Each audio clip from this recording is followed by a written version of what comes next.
So we're here in the heart of the old town of Bangkok, near the river, in the office of Patrick Durst, the Senior Forestry Officer of the FAO, World Food and Agriculture Organization. What is the main, thank you that I can come here, of course, what is the main role of this Asian sector of the FAO? This is the regional office for Asia and the Pacific of the Food and Agriculture Organization. And the main mandate of the organization is to support food security, food safety, food nutrition. So we're concerned with helping member countries, people throughout the world, and particularly here in this region, to ensure that people have adequate supplies of food and access to food, as well as the ability to acquire food, as the case may be, and that the food be safe and nutritious. We also cover a wide range of rural development activities. We're very much involved with natural resource management and maintaining the sustainable resource base. So my particular area of specialty is working in forestry, forest management, but we're also covering all aspects of natural resource management, rural development, and the like across the board, including fisheries is part of our mandate. But now you are very busy doing things with edible insects, writing reports, making projects and so on. People coming in and out asking you holds. How did it actually develop this topic of edible insects? Can you explain it from your biography? Yes. Well, it may seem like we're doing a lot in this area. In fact, this is one of many areas that we're working on, and one of many areas that I work on in the area of natural resources and forestry. But for me personally, I came at this topic twofold. One is by working here in Thailand, and Thailand is kind of right in the center of edible insect part of the world, if you will. It's part of the culture here. So I was exposed to this even 30 years ago or more when I first came to Thailand. The second part of it is more from a professional standpoint. I was seeing that a lot of consumption of insects, most of which before were coming from natural forests. And as a forester and concerned about ecology, I was very curious as to what the impacts might be in terms of overharvesting in some areas, or how we can manage the vegetation and the forest to increase the number of insects that people might want to harvest and eat. So that led us into looking at this particular issue coming from the forestry side. And then the more we look at it, we see that there's ecological aspects, there are rural development aspects, there are nutrition aspects, there are a lot of entomology aspects in terms of the life cycle of insects that we're still learning about. Climate change and the impacts that it could have in various aspects on insects. So I guess the real push for us to get involved with this in this office came about 8 or 9 years ago. We organized a regional workshop in Chiang Mai, here in Thailand, with those kind of issues in mind. And we were quite encouraged by the response to that. There's also a report about this? Yes. It's downloadable? We subsequently published the papers from that workshop, and it's available in a book called Humans Bite Back, Forest Edible Insects. And yes, it's easily, you can find it if you just Google even the first part of the title, you'll inevitably find it. But that meeting, and I think by a good work in publishing the papers and use of a clever title, helped to generate a lot of interest in this area. So that kind of put us on the path in this region and how to move forward. And of course it raised more and more questions, more than answers necessarily. So you're working in the research field, you know that that's always nice, you know, to have more work to do. So if you have money to buy that. Right. So you know, and it has led, I think it came at a point in time when a lot of things came together that's quite important. You know, the increase in world population, we had some price spikes in food about that time, so people start getting more and more concerned about the future of food, where it's going to come from.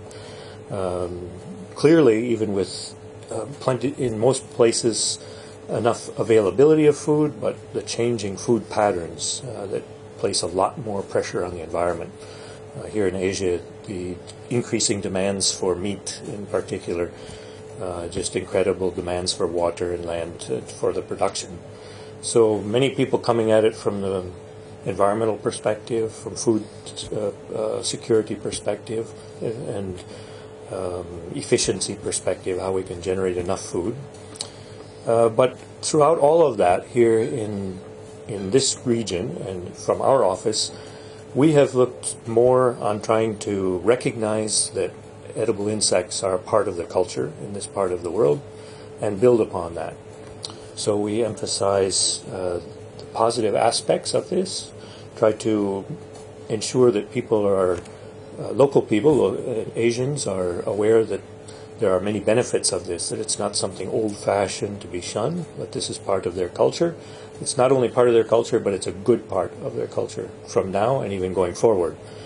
It's different from Europe and North America, where there's a need to build awareness and introduce something that's new to people. Here it's not new, it's old. Yeah, but did this have an impact on the situation here in Thailand also, what's going on in the Western world, the growing interest for insects, all the discussions about the allowance of insects as food for humans? We have, you referred to the steady stream of visitors I have here. It's steady stream. It's mostly Western visitors because they actually come here to learn what's happening here in Thailand and the neighboring countries. And they are interested in, there are different types of people. Some are interested from the food production and food security perspectives. A lot of them are interested in the business opportunities because they're seeing opportunities here moving forward. It's interesting that at the same time there's a lot of exploration of business in Europe and North America on edible insects. There's a lot happening here in Thailand at the same time, and it's evolving a lot from the traditional perspectives. So there are also quite a few of these initiatives in Thailand, but it's a lot of people trying to find out and learn from the situation here. The food security and food production interests and the business interests are either futuristic foods and whether they can incorporate insect protein and materials into processed foods, or as feed for livestock and poultry and fish. And the latter one is particularly important here for Asia. Asia produces 90% of the world's aquaculture, the fish farming.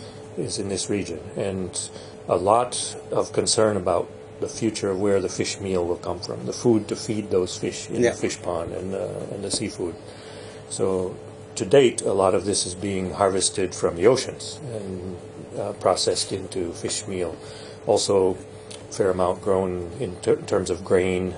It's also quite demanding in terms of water and land inputs. So there are some forward-looking people looking at how to come up with more efficient production of meal for the fish aquaculture sector. Let's talk about insects as food for humans. Originally here in Asia, I think it was a business of hunter-gatherers that just go out to the forest to collect their edible insects, and the cultivation, the farming of insects is also something new for Asia, isn't it? That's correct. I mean, there is some centuries-old farming of insects, if you will. If we look at silkworms. Silkworms, yes, of course. Thousands of years. Yeah. Honeybees. But they are a little forgotten now. There's still a lot of eating of silkworm here. You can go and have some packages here in my office. Not in Europe, for example. Yes, it's not seemed to have caught the attention so much in Europe, but it's still very much a part of the edible insect scene here in Asia. There's, depending on which part of the region, there are a few species of insects that are readily and always high demand for collecting from the wild and eating. And if you do historical research, you'll see, like here in Thailand, maybe up to 200 species. More than that in Laos. Similar number in southern China. Cambodia. So all around, that's kind of the range of the number of species. And it's very seasonal, depending on different parts of the year, the climate and the rainfall when they're available, and the life cycle of the insect. But this, as you point to, is kind of the historical thing. Still very much the case in Laos, for example, where people have gone out and collected from the wild and largely use it for their own household consumption, probably exchanging or giving to neighbors or selling in the local market, but not a big business. It is changing throughout the region as more, even at the local level, are entering into the markets. So you go to markets in Vientiane in Laos, for example, you'll see a lot of insects in the market. Still a lot of these collected from the wild. Yeah. At the same time, we're seeing some species, a few species, that are now very readily farmed. The most common one here in Thailand especially is crickets. House cricket, yeah. So, and this is a huge explosion that's happened in the last 15 years. Essentially no farming of insects prior to 15, 20 years ago. And now here in Thailand, we have some 20,000 registered farmers. At the moment, that's, and from zero, 20 years ago. Yeah. This is an interesting report about your project 2010 to 2013, where you tried to find ways to give the people a chance to not only collect it from the wild, but to grow it. What was the result of this this experiment? This project in Laos, it was a relatively small project, but it had several objectives. One was, as I said earlier, our push is always to reinforce and build upon what's there. And there's a higher percentage of people in Laos eat insects than anywhere in Asia, maybe anywhere in the world. At least occasionally, not every day, of course, but occasionally. So it's part of their culture. It's also one of the poorest countries in the world. Yes. There's a rich country, big one, 5 times bigger than Switzerland, only 6 million people. Yeah. Rainforests, good soils probably, but also malnourishment and hungry people there. Yeah. Well, it's there are many reasons for the challenges that they face in development. It's a landlocked country. Has no access for seaports. It's very mountainous. There's not that much rich agricultural land. Most of the lands are very steep slope. It is not highly industrialized, so not a lot of employment opportunities. It's changing, but slowly. And they've also suffered from warfare for many years. So there are many reasons of challenges for development. So it's true, but this is not necessarily one of the reasons that people are strongly eating insects. And this is actually something that not only in Laos but in Thailand is very important for people in Europe and elsewhere to recognize. Most people don't eat insects because they're poor or they're starving. No, that's not what I wanted to say, but eat insects I want to say because that they it's a taste good. pre-agricultural society in a way, you know. It's but they are more depending a big part also from hunting. Well, traditionally that's true, but you will find also here in Thailand, which is even moved beyond agricultural society greatly toward service and industrial society. And the insect consumption now is greater than it was 30 years ago. It's not because people can't afford elsewhere. It's because that's their choice. They like insects, they appreciate them, and in fact the cost of insects in Thailand to go to a store or go to buy from a vendor is far more expensive than buying a similar amount of fish or chicken or even beef. So this is not a starvation food. It's not even a historical hunter-gatherer type food in the modern society. It's because it's a preferred food. It's a food of choice. So partly in Laos we wanted to reinforce that, yes, it's traditional. People are still doing it, but it's not a backward thing. This is something we emphasize the nutritional value. We emphasize the vitamins and minerals of it. We emphasize the environmental aspects of it as well, but primarily to have people realize that this is a positive food source. Now, at the same time, we introduced some of the farming technologies that had already developed here in Thailand. We had a cooperative program with For the cricket farming especially, yeah. They set up a training center and looked at four species of insects primarily, but just the same as here in Thailand, the one that seemed the most successful were crickets. Everybody goes there. Easy to farm, very fast life cycle, very strong demand in the market.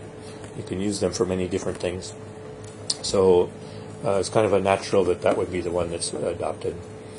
And we did a few other activities under this project in terms of trying to understand better trade flows and market value chains, whatnot. But those were the main aspects of it. Now, our project has ended a couple of years ago in Laos, but it's interesting to go back, as with any of these efforts, and see what's happened after a few years. So we have different reports on how long and how active the training center was. Oh, yeah. It did continue for some time after. It may not be as active right now, but probably one of the most interesting things for me is we see many places in the world. Farmers tend to learn from each other more than they learn from a university or a training center. So a few people get trained and then they pass to their neighbors. Okay. So when we went back and tried to trace the individual farmers that had been trained under the project, probably less than half of those were still active. But we found a lot of other farmers that were now doing it. And we go to the market and we see a lot of different insects, talk to the vendors in the market and say, especially when you start pointing to the crickets, say, oh, this are the FAO crickets. They refer to this because, in fact, they were crickets being marketed before, but mostly the local species and harvested from the wild. That's a very practical thing here in Thailand and Laos, that you have these model farms where farmers can come to see how it's done. Also at the university in Vientiane, that there's a section in the where you can learn as a student how it's done. So this is spreading the news about. This was another part that we followed a similar pattern in Laos, where we did some projects and training of students at local university and high school to get them to have projects of raising crickets in the school, and they have a festival and they do the cooking of the insects, and hopefully some of them will take this technology back to their families in the rural areas, improve their insect farming practices, or themselves take it up. If not, at least to be more aware of this, again, as part of an education process. So let's talk about crickets, for example. For my opinion, we see a lot of interest in the crickets as snack food. Yeah. But what is the step that has to be done that it enters the normal food chain and does not stay on this level of snack food? Well, I think. Also, traditionally here, it's mostly eaten as a snack. It's true that here in Thailand, certainly, it's mostly eaten as a snack, and I don't think that in the foreseeable future that will change very much. The demand is huge for it. Thais are very social individuals. If you ask them, what insects they like, especially in urban areas and semi-urban areas, they will inevitably point to those insects that are commonly eaten as snacks alongside drinking and socializing. So, and that creates a huge market. There's also some upscaling of this recently, where people are improving the packaging and the shelf life. So traditionally, you just buy from the vendor on the street when you're having some drinks in the evening. But now you can go to the grocery store, department store, you see this nicely packaged stuff, has shelf life of several months or thereabouts. So that's one part of it. With crickets alone, the other part, there are efforts to process, already ongoing, to make flour, process flour from it, and in some cases paste to be used as ingredients in other things. But most of the interest in that seems to be from outside Thailand, and they're looking at Thailand as a source of the material. Yeah, because so they we- want to make insect raviolis and insect hamburgers in Yeah, Europe well, to start yes, the thing, exactly. because they don't believe Yes. that there's a market for Yeah. whole insect. So, and that makes sense in those markets. The question will be whether or not either the protein material, the cricket flour or whatever, can be produced cheap enough in Europe or thereabout. Some people are trying to produce it there. A lot of other people recognizing the comparative advantages of growing here in the warmer tropical areas. Can produce faster growth rates and more cycles in a year, and don't have to heat, because the natural heat of the climate is That's perfect. true. Yeah. So, and the labor costs are low, so there are all of these good justifications. But it's still not cheap, especially the processing and then the transport. Yeah, one of the hurdles is also the food safety and food quality. Yes. So we're trying to organize something with organic farming of edible insects. How is this thing going on here in Thailand? Is there already somewhere an organically producing certified cricket farm, for example? I don't know how many, but I know that there are people doing it and trying to then sell their product as organic. Of course, this is something that we're also concerned about with collecting insects from the wild, is the herbicides and pesticides that can enter in. So inherently, there's already awareness of pesticide issue. And of course, you're not going to have pesticides on your cricket farm, so it's not difficult at all to think about that step to organic production. It's more in the question, if you're going to look at the whole chain, the food chain of the food that's fed to the crickets, and then The feed, the hygiene in order to maintain the standards. When you talk to colleagues in Konkan University, you will learn more about their plans and efforts to develop protocols for good agricultural practices that would be a step toward this type of certification. And I think it's very much on the right track for this, because there's strong demand for it. When we look at what the demand for insects is coming from, in many cases it's environmentally minded people. Yeah, that's what we found. As well as the health aspects. Yeah, so these global things people. are both served well with certification processes. That's kind of a rational aspect in Europe. Yes, and this, I think, will be one of the drivers in Europe and North America. In many ways, here in Asia, it's very different, and it is more like, well, does it taste good? What is the price? These very practical aspects. What's the availability of them different times of the year? But there are different drivers, certainly in the European market. The trade issues that we're looking at are really very difficult. EU is doing a lot to look at this, but there's still unanswered questions. And of course, much of the trade in food and the regulations have been set up to guard against transfers of pests that are carried by insects and things. So a lot of things are stacked against the open trade of insects right from the beginning.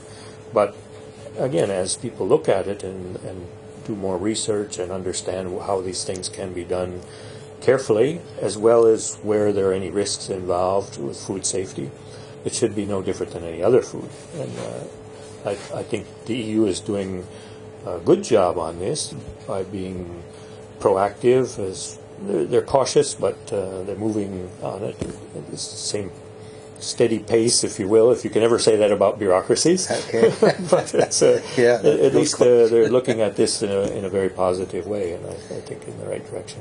Isn't there a conflict between cricket farming and the FAO ideas of edible insect, because crickets are mostly fed with staple food for humans, and we don't have this real change from the classical meat production to the more sustainable edible insect production if we feed them high protein food for chicken, for example. Well, so how do you deal with this problem? Because that's an interesting question that you always have in Switzerland also. Yeah, I don't see any conflict in that at all, actually, because it's true that much of the feed that's given to crickets now is essentially the same as what is fed to poultry. It's chicken feed, chicken formula for the most part.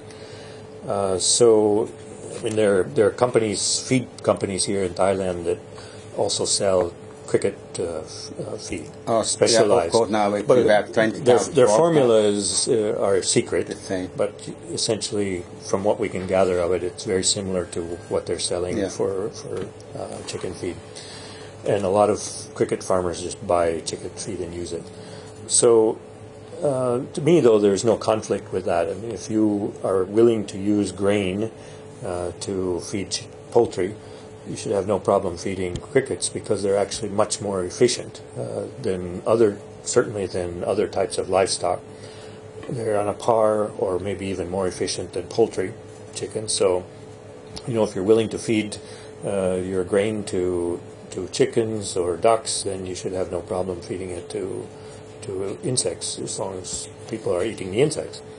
And even far more efficient than pigs, feeding to pigs or to beef I mean, cattle. comparison to, for example, silkworms or airy silkworms and so on, where you can grow the food plant yourself. That's a difference. Well, this is part of also what producers are looking at, is how to find the right mix of alternative feeds for crickets in particular.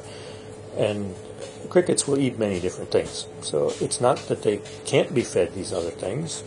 It's just that the chicken poultry meal is very convenient. It's compact. They grow fast. It's very high protein. So you get very quick growth rate with it. Now, if we can come up with similar formulas using other non-grains, it'll be great. And they will eat all sorts of different vegetation already, but the growth might be a little bit slower. So you may have some trade-offs there, but there are lots of people who are looking at this question because the cost of the feed now in cricket farming is the major cost factor. Yeah, that's the problem, by far. because more than half of the... More than half, yeah. So if we can find other plant material, other material that the crickets can grow equally fast, that's cheaper, I'm sure that the farmers will move to it very quickly. You can probably make some money by developing the formula and selling it. Okay. Yeah. I think but you're not the only one who will be looking at it. No, I think there are a lot of people researching here in Thailand also about that. And one of the problems in Europe is that we always say, we don't know about it, we have no studies, and mostly we can say, no, that can't be true, because there are studies, of course, in Asia, but they are not published in English, for example. That's a big part of it. There also has not been so much research until recently on this, because in the past most of the research was more of documentation, even to understand what species people were eating, trying to understand some of the ecological aspects, understand the socioeconomic issues. So it's like most research, it only starts to build momentum when there's money involved. And there's never been a lot of money involved with edible insects until people start farming it and commercializing it. Now that's happened. Now there's more money coming into the research. Still not huge amounts. You talk to the handful of researchers that are most active here in Thailand, they'll say, we don't have any money for it. So but it's a whole lot more than it was 20 years ago. I mean, especially the problem in Europe where it's not allowed yet, so you don't have a market partner where you can't buy a product, sell a product. But there, I think you have other drivers, not only in Europe but in Africa and elsewhere, to produce the insects for feed. And it's the same story. If you can grow the insects at lower cost, you're going to make more money. So there's people quite interested in what these insects are eating and what the median is for them. Tell me about the development of the market for edible insects. How is it organized today? Because in the early time, probably the collectors, they just went to the market and sold it. How it's organized today, and is there a governmental guidance for this market? The first part of the question is very interesting too. It's quite a complex market chain that's developed here in Thailand, at least, and the neighboring countries. So it is a web that involves the neighboring countries for some of the species. But if we only look, for example, at the main species that are collected from the wild and the crickets and others that are farmed, typically the producers are still small. They're either collecting sometimes with lights, the wild species, sometimes with nets and whatnot. Mm-hmm. And then you have small farmers that are growing some species. We're seeing that change also in Thailand, where we're starting to see a lot more bigger farms. And this is a natural progression. But for the small ones, because they're mostly located far from the urban centers, they have a lot of cooperatives that have evolved and middlemen buyers who will buy either from these associations of farmers, setting up a schedule for the harvesting and the marketing and bringing to a buying point, and then they will usually do some first preliminary processing and put into packaging bigger bags and put on ice and then bring to markets. So it's somewhat rudimentary yet, but then we also see, like I referred to earlier, some more value-added processing in nice marketable packages that go into supermarkets and whatnot. We know that it's a lot more complicated than that, because we know there's also some supplies coming from neighboring countries entering into the market. But it's not something that's taxed, at least that I'm aware of. So it's like many things that if they're not on the radar screen of government revenue officials, customs officials, then there's no real good recording of it. So we tried to do some documentation of it and make some estimates of what's coming across the borders. It's very difficult to get a real figure on it. We know that it's not insignificant. We really don't know really how big it is. So this is an area to learn more about. And in the urban centers, there tend to be wholesale markets. The people will go there, and then there's varying numbers of chains there. Somebody will typically buy for several vendors, and then they will distribute outward. Okay. On the street, the typical thing for snacks are street carts, food carts that sell in the evening. They will cook the insects, have them available. There's some that go into restaurants, but not so much, really. But where does the interest come from in Thailand? Because I've never seen an advertisement to eat edible insect snacks in TV. Or people just like it. Who is the driver of this market for this big growth of this industry? There's been different studies trying to understand why the growth has occurred. One of the explanations certainly is mobility. Before the main insect-eating part of Thailand is northeast part of Thailand. Oh, yeah, okay. This is also the poorest part of the country, so a lot of people from that part of Thailand have moved to other areas, especially in Bangkok, to seek employment. And they brought their taste for insects with them and introduced to their new friends in the urban areas. I think there's a whole new market that's evolving with this high-class, higher packaging, more attractive as a snack food. And part of it's a combination of those who are familiar with it, who like it. It's a romantic aspect also for a food item from the past? It's fun. Some of it is nostalgic. It's a nostalgia food. Nostalgia food. And some of it is introduced. Young people, very much so. And it's a good... It tastes good and people like it. It's fun. It's an evening entertainment type thing. And Thais are very keen on socializing and having fun, so it just becomes part of it. When you go to many restaurants, like I say, it's not so often on the menu in a restaurant. Yeah, that's but so, inevitably there will be a cart that comes by. Yeah, that's so. And here restaurants are not so concerned if you order something from a cart while you're sitting outside eating. Order from the restaurant, you order from the cart, it doesn't matter. So 2 days, this birthday of the king here. Does he also, is a role model, he's the father of Thailand. Now, is he also eating insects? That's a very good question. I don't know the answer to that. for some years now his health is not so good, so we don't see so much of what he's doing and but in his younger days he was very much into rural development. He traveled throughout the country. Also, but it would be interesting to know. projects. Actually, I don't know the answer to that, but it wouldn't surprise me that in some of his travels, he probably had sampling local fare and had his chance to sample, because he certainly never shied away from such opportunities and engaging with people. He had a lot of projects for farmers also initiated, still doing. Yeah. Thanks, Patrick Durst, that I can come here to Bangkok to talk to you. Hope to see you in Switzerland, probably at the Skyfood conference someday. Thank you so much. Thank you. Thanks. Yeah.